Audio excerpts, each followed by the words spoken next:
तो question number 8 है, जैसे कि आप देख सकते हैं अपनी किताब में कि इसमें क्या है कि मैंगो को परचेज़ किया गया है और मैंगो का रेट बताया गया है। उसी तरीके से ग्रेप्स का रेट बताया गया है और कितने ग्रेप्स इन्होंने परचेज़ किए हैं वो बताया गया है। ठीक है, तो हमें निकालना है कि इस खोसला जी ने कितने पैसे खर्च किए। ठीक है, तो ये हमें निकालना है। चलिए देखिए कैसे करेंगे। काफ़ी सिंपल स्टेप्स हैं इसमें। सबसे पहले इसमें आपको लिखना है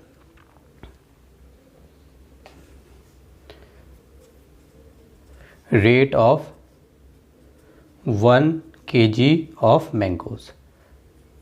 सबसे पहला जो आपका स्टेप होगा वो ये होगा। इसमें दिया हुआ है ₹25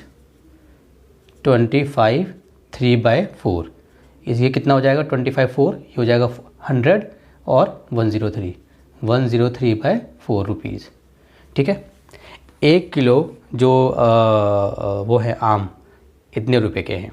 आपकी किताब में इस तरीके से दिया हुआ है, जैसे फॉर एग्जांपल 25 3/4 पर kg। ठीक है, स्टेटमेंट क्या है, purchased 1/2 kg of mangoes at the rate of ₹25 3/4 पर kg। तो जो पर kg है ना, इसका मतलब है 1 kg। इसका मतलब क्या है 1 kg, कि 1 kg जो मैंगोज़ हैं वो हमारे इतने के हैं। इतने के मतलब इतने के हैं। ठीक है जी, तो हमारे जो 1 kg मैंगोज़ थे वो इतने के हो गए। चलिए इसके बाद का अगला स्टेप देखिए क्या है, कितने मैंगोज़ परचेज़ किए गए हैं। ठीक है, तो हम लिखेंगे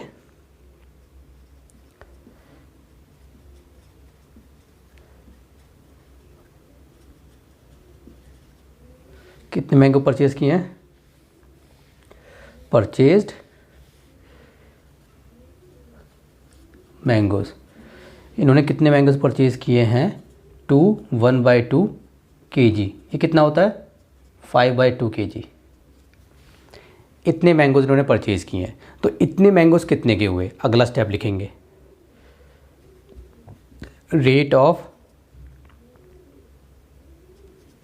5/2 kg ऑफ मैंगोज़। कितने के हुए रुपीज़, 1 किलो इतने के हैं, मल्टीप्लाई इतने हमने परचेज़ किए हैं 5/2। तो कितना हो गया हमारा ये रुपीज़,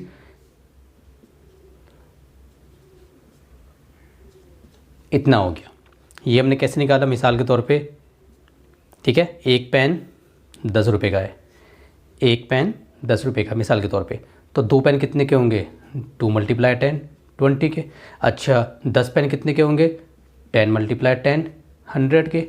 अच्छा 5/2 पेन कितने के होंगे, जैसे एन एग्जाम्पल ऐसा कुछ हो, इतने पेन कितने के होंगे 5/2 × 10 = 50/2। इस तरीके से ही आपको निकालना है। ठीक है, तो अगर एक चीज़ का कोई हमें दिया हुआ है कि एक चीज़ इतने की है, तो अगर हमें 2 की निकालनी है, 3 की निकालनी है, कितने की भी निकालनी है, तो इसको मल्टीप्लाई कर देते हैं एक का जो अमाउंट है उससे। ठीक है, तो उसी तरीके से जैसे फॉर एग्जांपल भाई 1 किलो मैंगो जो है 10 रुपये के हैं, तो 2 किलो मैंगो कितने के होंगे, इतने के होंगे। अच्छा 5/2 मैंगो कितने के होंगे, 5 इतने के होंगे। तो यहाँ पे 1 किलो मैंगो इतने के हैं 103/4 के। तो 5/2 मैंगो कितने के होंगे, 5/2 kg मैंगो कितने के होंगे 1034 को मल्टीप्लाई कर देंगे 5/2 से। जैसे अगर एक मैंगो 10 का है तो इतने मैंगो कितने के होंगे, इसको 10 से मल्टीप्लाई।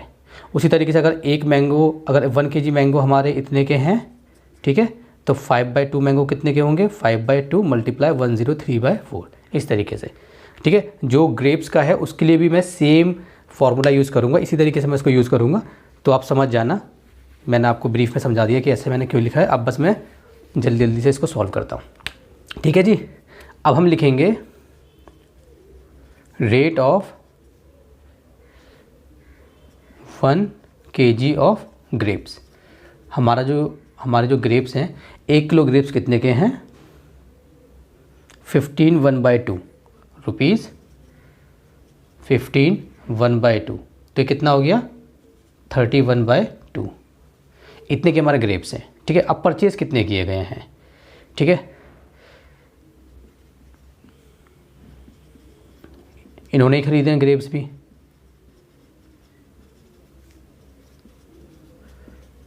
ग्रेप्स इन्होंने कितने परचेज़ किए हैं 1/3/4 kg। ये कितना होता है 7 बाय 4 kg। अब इसके बाद दोबारा से ये वाला स्टेप, इतने खरीदे हैं तो कितने के पड़े इतने इनको, रेट ऑफ कितने थे इन्होंने 7/4, rate of 7/4 kg of grapes कितने के हो गए, रुपीज़ 7/4 से मल्टीप्लाई कर देंगे, 1 kg कितने के हैं 31/2, तो कितना हो गया,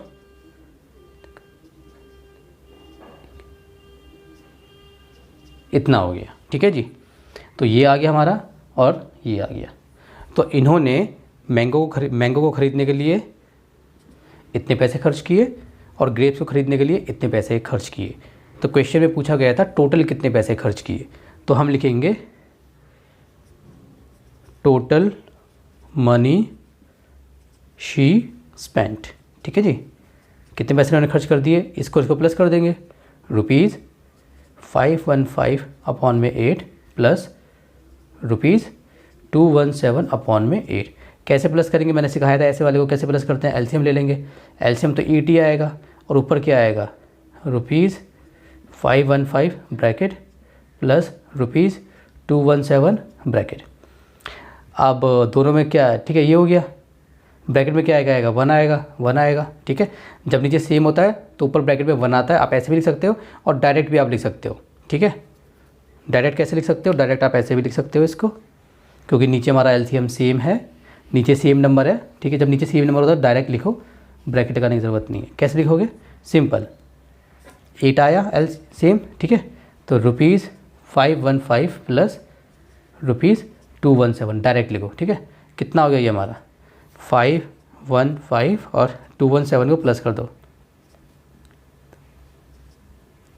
732/8 रुपीज़। ठीक है, इसको डिवाइड कर लेते हैं, 732 को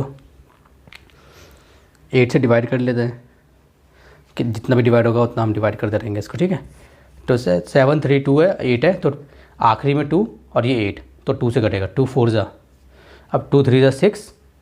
ठीक है, 2 3 जा 6, 1 कैरी गया, 2 6 जा 12 और ये 2 6 जा 12, अभी 2 2 जा 4 और ये कितना हुआ 2 1 जा 1 कैरी, 2 8 जा 16 और ये 3, 183/2 कितना आ गया, रुपीज़ 183/2। ठीक है, अब क्योंकि देखो हमें क्वेश्चन में दे रखा था ये मिक्स्ड फ्रैक्शन में, ये हमें क्वेश्चन में जो भी दिया हुआ है वो सारा का सारा हमें मिक्स्ड फ्रैक्शन में दिया हुआ है, तो इसका आंसर आप मिक्स्ड फ्रैक्शन में निकाल लेना।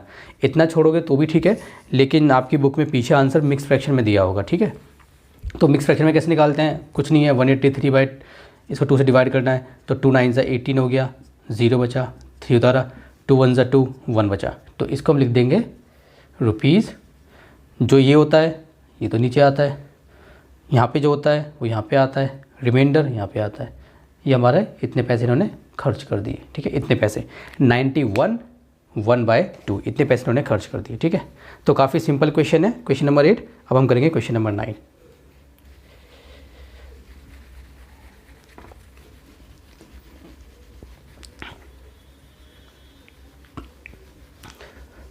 चलिए जी, क्वेश्चन नंबर 9 भी सिंपल है। A man had ₹90 with him. ठीक है भाई, स्टार्टिंग में 90 रुपये थे। He bought 2 1/2 dozen eggs. इन्होंने एग्स परचेज़ किए हैं, उसका रेट दे रखा है कि किस रेट पर इन्होंने परचेज़ किए हैं। तो क्वेश्चन में अगर आप ध्यान से देखोगे तो उसमें लिखा हुआ है 22 3/4 पर डज़न। इसी से हमें पता चल गया रेट ऑफ पर डज़न मतलब 1 डज़न। ठीक है, पर डज़न 1 डज़न, राइट, पर केजी 1 kg, सिंपल है। Rate of 1 dozen of eggs कितना दिया हुआ है, जब भी रेट होगा रुपीज़ में आएगा, कितना दिया हुआ है 22 3/4, 22 3/4 कितना हो गया 91/4 रुपीज़। ठीक है जी, अच्छा, कितने एग परचेज़ किए गए हैं। ठीक है, 2 1/2 डज़न एग्स परचेज़ किए हैं। ठीक है, तो rate of 1 dozen of eggs इतना हो गया। अब हमने लिखा एग्स परचेज्ड, कितने एग्स परचेज़ किए गए हैं 2 1/2 डज़न। ठीक है जी। तो ये कितने होते हैं, ये होते हैं हमारे 5/2 डज़न। अब इसका रेट निकाल देंगे। तो ये एग कितने के पड़े, जैसे पहले किया था सेम वही है, rate of 5/2 dozen of eggs. ठीक है जी। तो इसका रेट कितना हो गया, 5/2 मल्टीप्लाई ये 91/4 रुपीज़ लगा लेना, जब भी रेट होगा रुपीज़ में आएगा।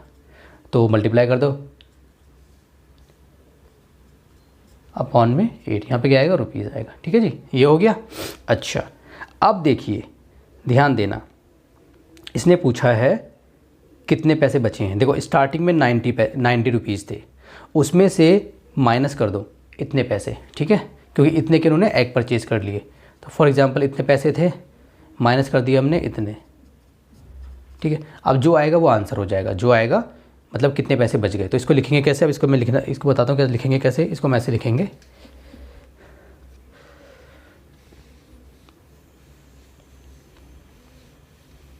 How much money is left with him. तो लिखिए सिंपल, इसको हम लिखेंगे मनी लेफ्ट। कितनी मनी लेफ़्ट हो गई, 90 रुपीज़ थे, और कितनी मनी लेफ़्ट हो गई, ये हमारी मनी लेफ़्ट हो जाएगी। ठीक है, ये मनी लेफ़्ट हो गई। तो जब भी ऐसे होता है कैसे करते हैं, इसके नीचे 1 लेंगे, एलसीएम लेंगे। तो इसका एलसीएम आ गया 8। अब ₹90 ब्रैकेट माइनस ₹455 ब्रैकेट। ठीक है जी। तो 1 का टेबल पढ़ो 8 आ जाए 8 बार, 8 का टेबल पढ़ो 8 आ जाए 1 बार। सॉल्व कीजिए, ₹90 माइनस ये कितना है, सॉरी 90 को 8 से मल्टीप्लाई करना था हमें, सॉरी 90 को 8 से मल्टीप्लाई करना था। ठीक है जी। तो 8 को मल्टीप्लाई कीजिए, तो ₹720 माइनस ₹455, और अपॉन में कितना है, अपॉन में 8 है। अब देखिए 720 में से 455 को माइनस करना, 10 में से 5 गए बचे 5। ठीक है जी, 1 बचा, कैरी लिया, 11 में से 5 गए बचे 6 बचा, 6 में से 4 गए 2।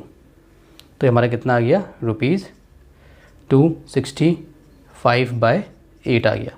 ठीक है, तो इतने पैसे बचे, इसको हम लिख देंगे मिक्स फ्रैक्शन में। कैसे लिखेंगे देखिए, ये है हमारा 5, 8 से करना है, सो 8 3 ज़ा 2 बचा, 5 8 3 ज़ा 24, 1 बचा। तो रुपीज़ जो यहाँ पे होता है वो हमेशा नीचे आएगा, जो यहाँ पे होगा वो हमेशा यहाँ पे आएगा, और जो यहाँ पे होगा वो हमेशा यहाँ पे आएगा। इतने पैसे बचे।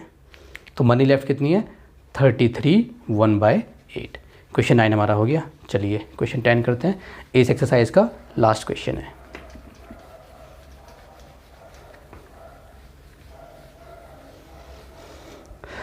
चलिए जी, question 10, the perimeter of an isosceles triangle is 18 centimetre. एक हमारा आइसोसेलेस ट्रायंगल है, ये हो गया। मान लीजिए ये ए है, ये बी है, ये सी है। इसका हमें पेरीमीटर दिया हुआ है। ठीक है जी, इसका हमें पेरीमीटर दिया हुआ है। कितना है इसका पेरीमीटर, इसका पेरीमीटर है 18 सेंटीमीटर। ठीक है। अच्छा, और क्या दिया हुआ है इसमें, if one of the equal sides is इतने, वन ऑफ द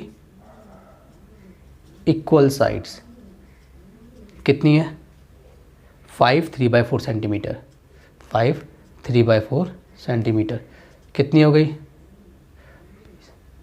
23/4 सेंटीमीटर। ठीक है जी।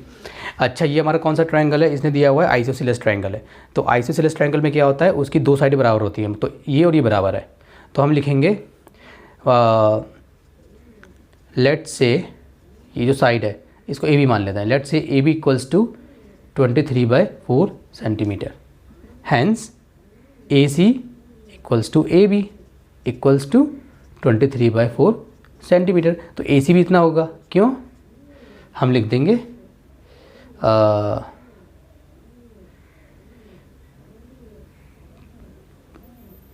ए बी सी इज़ एन दिया हुआ है।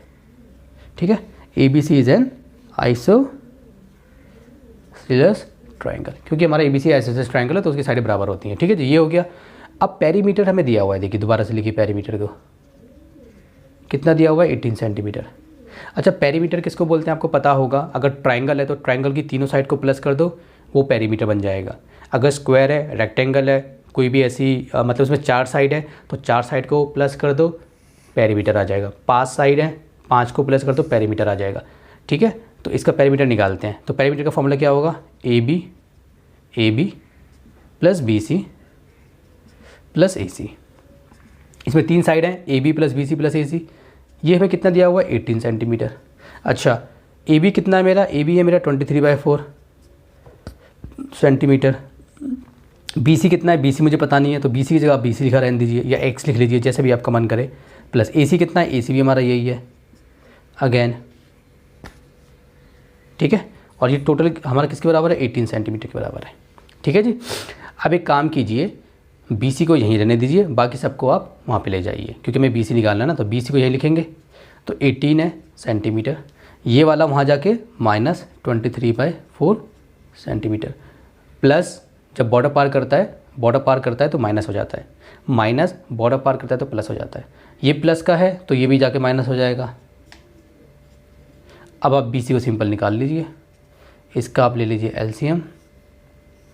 एलसीएम आएगा इसका 4, जिसके नीचे कुछ नहीं, उसके नीचे 1, तो 18।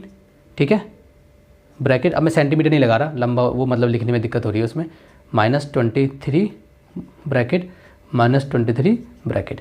तो अगर जैसे आप सेंटीमीटर नहीं लगा रहे ना, कोई दिक्कत की बात नहीं है, एंड में आंसर में लगा देना, या अगर आपको लगाना ही है तो आप ऐसे लगा सकते हो, इसको ब्रैकेट में डाल दीजिए, बाहर सेंटीमीटर लिख दीजिए, ऐसे भी कर सकते हो। 1 का टेबल पढ़ोगी 4 आ जाए 4 बार, 4 का टेबल पढ़ो 4 आ जाए 1 बार, इसको भी पढ़ेंगे 1 बार। ठीक है, तो बी सी कितना हो गया, देखिए मैं यहाँ पे सॉल्व कर रहा हूँ, जगह खत्म हो गई, यहाँ पे कर रहा हूँ। देखिए 18 है, इसको 4 से मल्टीप्लाई करेंगे। ठीक है, 72 आ गया। ठीक है, तो ये हो गया मेरा 72 -23 अपॉन में कितना है 4, तो कितना आंसर आ गया देखिए 23 और 23, पहले इन दोनों को सॉल्व कर लीजिए, दोनों माइनस के हैं। ठीक है, 3 3 6 2 2 4 -46, तो 72 -46 होगा। अब 72 में से 46 को माइनस कर दीजिए, 72 में से 46 को आप माइनस कीजिए, 12 में से 6 गए 6, यहाँ बचा 6 में से 4 गए 2, 26 बचा। ठीक है जी, तो इसका आंसर आ गया 26/4 सेंटीमीटर। ये और डिवाइड होगा, देखिए 26/4 है, 2 ज़ा 13/2, तो कितना हो गया मेरा 13/2 सेंटीमीटर। तो ये मेरी बी सी आ गई 13/2 सेंटीमीटर। लेकिन आप इसको मिक्स फ्रैक्शन में निकाल देना अगेन, क्योंकि बाकी की जो 2 साइड्स हैं वो आपको मिक्स फ्रैक्शन में दी हुई है, तो इसको भी आप मिक्स फ्रैक्शन में निकाल देना। कैसे निकालोगे, 2 बाहर 13 अंदर, 2 6 ज़ा 12, 1 बचा। तो इसको मैं ऐसे लिख सकता हूँ, नीचे क्या आता है हमेशा, जो यहाँ पे होता है 2, ऊपर क्या आता है जो यहाँ पे, सॉरी यहाँ पे क्या आएगा जो यहाँ पे होगा 6, और ऊपर क्या आएगा रिमाइंडर सेंटीमीटर।